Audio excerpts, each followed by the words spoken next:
Tagwirei not Central Committee member, says Zanu PF. The 2nd of September 2025. By Newsday reporter, Zanu PF National Political Commissar mnangagwaZim has dismissed claims that businessman KUTYA Tagwirei has already been co-opted into the party's Central Committee, contradicting earlier assertions made by Zanu PF Legal Affairs Secretary Patrick CHAMISA. Machacha clarified in an interview with Newsday that the Central Committee remains the final authority in confirming such appointments, stating, "The final position will be made by the Central Committee. Provinces may make recommendations, but it is the Central Committee which accepts any recommendation or makes any other decision. We will wait for the Central Committee to make the final decision." Tagwirei was controversially co-opted by Zanu PF's Harare Provincial Executive in March, amid speculation that he was being positioned as a potential successor to President Emerson Mnangagwa. However, Vice President Constantino Chiwenga intervened, citing breaches of party guidelines, and blocked the move.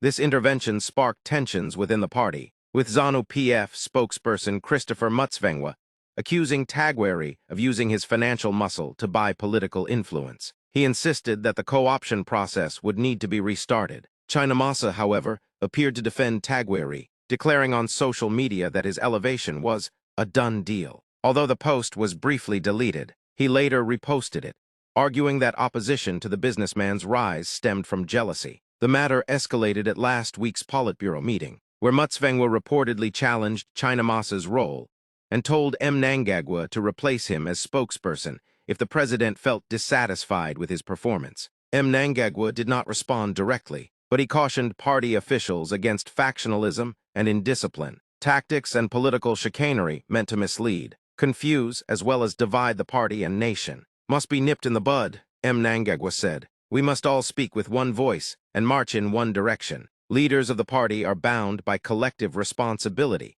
and must unite around party decisions and resolutions. Observers say Tagwirei's push for a Central Committee seat is part of a broader succession battle within Zanu PF. Reports suggest he has donated significant resources, including 18 luxury vehicles, to the Harare Provincial Executive. In a bid to secure influence, the clash over his role highlights deepening divisions within the party as the race to succeed Mnangagwa gathers momentum.